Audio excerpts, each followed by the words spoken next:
সবসময় চেষ্টা করি মেয়েকে স্কুল থেকে আনার আগে একটু টুকটাক কাজগুলো গুছিয়ে রাখতে। একটু গুছিয়ে রাখলে পরবর্তীতে আমার কাজগুলো করতে অনেকটাই কষ্ট কম হয় আর সময়টাও খুব ইজিলি সেভ হয়। মেয়েকে যদিও তার বাবা স্কুলে নিয়ে যায়, আমি 10:30টার দিকে গিয়ে মেয়েকে নিয়ে আসি। তো মেয়েকে নিয়ে আসার আগে মিষ্টি কুমড়োটা একটু কুটে রেখেছিলাম আর রান্নাবান্নার আয়োজনটাও করে গিয়েছিলাম। হ্যালো সবাইকে, আসসালামু আলাইকুম। কেমন আছেন, কি অবস্থা? আশা করছি অনেক অনেক ভালো আছেন। আমিও আছি আলহামদুলিল্লাহ অনেক ভালো। প্রতিদিনের মতো নতুন আরো একটি ভিডিওতে আপনাদেরকে ওয়েলকাম করছি। আশা করছি ভিডিওটির সাথে থাকবেন। যাই হোক, সকালে মোটামুটি কাজগুলো গুছিয়ে ফেলেছি, ঘরদোর সব পরিষ্কার করেছি, কিচেনটাও পরিষ্কার করেছি আর এই তো এখন মিষ্টি কুমড়াটা কাটতে বসে গিয়েছি। তো মিষ্টি কুমড়াটা অনেক বেশি পাকা ছিল আর পাকা মিষ্টি কুমড়া কিন্তু খেতে পছন্দ করি না, বাট আমার ছেলের জন্য কিনেছিলাম, মানে ছেলেকে আমি সেদ্ধ করে মিষ্টি কুমড়াটা খাওয়াই। তো ছেলে তো আর পুরো মিষ্টি কুমড়াটা খেতে পারবে না, ও একটু একটু করে খাবে। যাই হোক, পুরোটা আর কি করবো, রান্না করতে হবে। এই তো মিষ্টি কুমড়াগুলোকে আমি এই সাইজ করে কেটে নিয়েছি আর এইদিকে মেয়ের স্কুলে চলে গিয়েছিলাম আর স্কুল থেকে ওকে নিয়েও আসতেছিলাম। আসার সময় চিন্তা করলাম যে বাসায় আমার আটা ময়দা সব শেষ হয়ে গেছে, তো চিন্তা করলাম যে একটু আটা ময়দা কিনে ফেলি। আর আলুটাও শেষ হয়ে গিয়েছিল, তার 2 কেজি আলুও নিয়েছিলাম। আমরা সাধারণত মাসের বাজারগুলো একসাথে করে ফেলি, আমার হাজবেন্ড 1 মাসের বাজারটা সাথে সব করে ফেলে আর টুকটাক যদি শেষ হয়ে যায় তখন পাড়ার দোকানগুলো থেকে নিয়ে নিই আর কি। তো এই তো এখন রান্নাবান্নার কাজে চলে আসছি আর মিষ্টি কুমড়া ভাজবো আজকে। তো মিষ্টি কুমড়া ভাজার জন্য এখানে আমি সবকিছু কিন্তু দিয়ে দিয়েছি আর এগুলো ডিটেলস কি বলবো।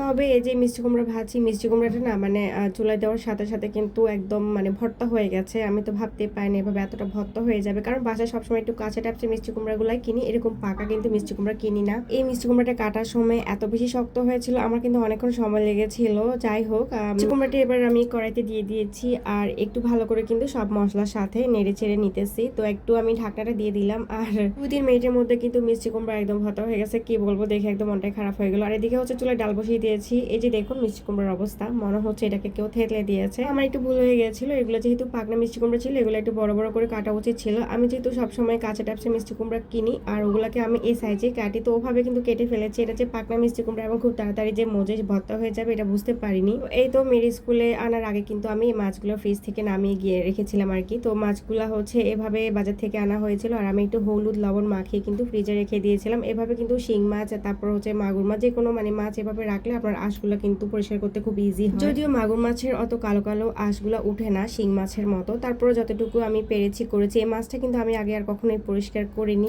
তো এই তো মাগুর মাছটা আমি অনেকক্ষণ ঘষা মাজা করেছি আর এইটুকুই কিন্তু পরিষ্কার হয়েছে। যাই হোক, মাগুর মাছটা কিন্তু খুব ভালোভাবে পরিষ্কার করে নিয়েছি। যে 2টা মাছ আমি রান্না করবো ওই 2টা কিন্তু পরিষ্কার করেছি, আরগুলো ফ্রিজে আবার রেখে দিয়েছি।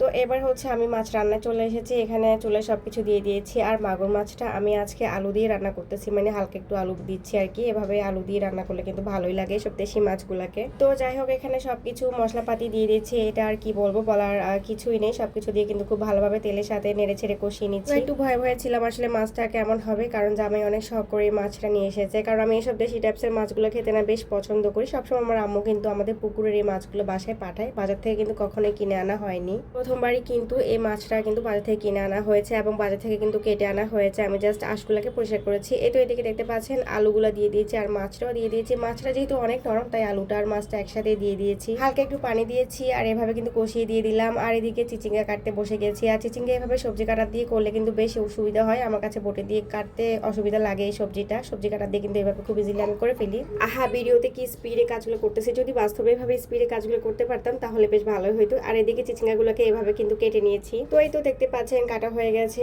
আর এদিকে আমার শোল মাছ রান্নাও কমপ্লিট। শোল মাছে কিন্তু ডিম হয়েছিল আর ডিমগুলো আমি বের করতে পারিনি, ভাবছি মাছের ভেতরে থাকবে, পরে দিয়ে ডিমগুলো কিন্তু সব রান্নার মধ্যে ছড়াই ছিড়ে গেছে। আচ্ছা পুরো আমি কিন্তু একটা ভুল কথা বলে ফেলেছি।